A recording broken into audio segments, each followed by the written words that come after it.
Assalamualaikum warahmatullahi wabarakatuh. Selamat datang di Fakihah Channel, channel yang membahas tentang takbir mimpi. Mimpi meniup.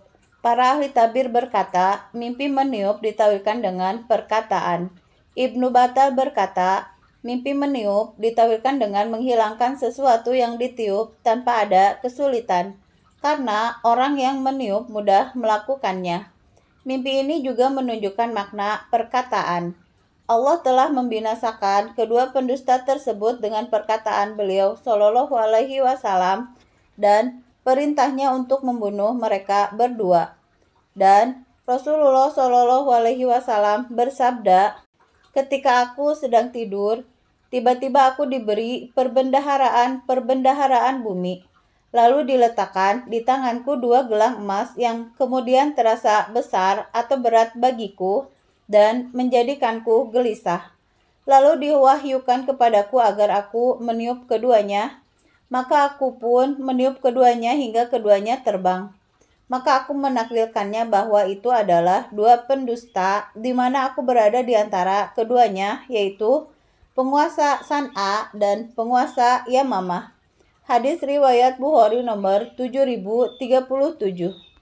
Maksud perbendaharaan bumi yaitu apa-apa yang diberikan kepada umat ini seperti harta rampasan perang dari simpanan Kisra, Kaisar, dan sebagainya. Kemudian juga maksudnya adalah barang tambang bumi yang berupa emas dan perak. Al-Qadiyat berkata, karena mimpi melihat 2 gelang di kedua tangannya dari 2 arah, sementara saat itu Nabi Shallallahu Alaihi Wasallam berada di antara keduanya, sehingga beliau menakwilkan kedua gelang itu sebagai 2 orang pendusta, karena ditempatkan di selain tempatnya. Selain itu, gelang emas bukanlah perhiasan kaum laki-laki, demikian juga pendusta. Dia menempatkan berita tidak pada tempatnya. Karena kedua gelang itu adalah gelang emas, maka ini mengindikasikan bahwa perkara keduanya pasti akan hilang. Hadis ini menceritakan tentang 2 gelang emas yang berada di tangan Rasulullah yang ditawilkan dengan 2 orang laki-laki yang akan mengaku sebagai nabi, yaitu Al-Aswad bin San'a. Dia mengaku sebagai nabi ketika Nabi Muhammad Shallallahu Alaihi Wasallam masih hidup. Kemudian pengaruhnya menguat dan memerangi kaum muslimin hingga menguasai negeri. Lalu hal itu terus berlanjut hingga akhirnya dia dibunuh ketika Nabi Shallallahu Alaihi Wasallam masih hidup. Pria satunya lagi adalah Musailamah. Dia mengaku sebagai nabi ketika Nabi Muhammad Shallallahu Alaihi Wasallam masih hidup, tapi pengaruhnya tidak besar. Dia diperangi di masa Khalifah Abu Bakar As-Siddiq. Mimpi menunggang kendaraan berarti dia sering menunggangi kendaraan. Penawi lain mengatakan bahwa naik kendaraan apapun ditawilkan dengan perolehan kemuliaan dan tujuan. Jika merasa tidak nyaman saat naik, berarti dia akan memperturutkan hawa nafsu. Jika naik dengan nyaman dan dapat mengendalikan kendaraannya, dia selamat dari fitnah hawa nafsu dan berhasil meraih cita-cita. Kembali dari safar menunjukkan penunaian kewajiban.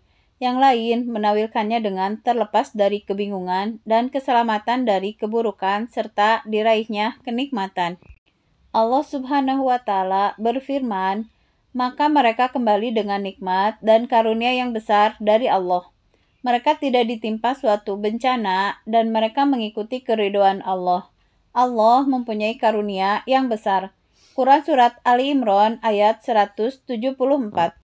Mungkin mimpi di atas menunjukkan tobatnya pelaku mimpi dari dosa, karena Allah Subhanahu wa Ta'ala berfirman agar mereka kembali.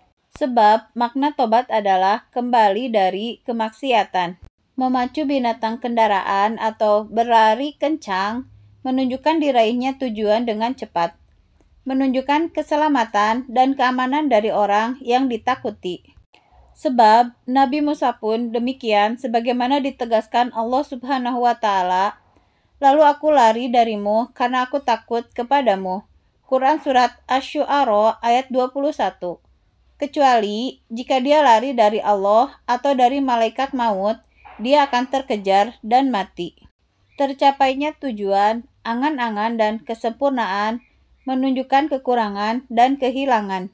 Mimpi terbang di angkasa sambil berpaling menunjukkan bahwa dia akan melakukan safar atau meraih kemuliaan.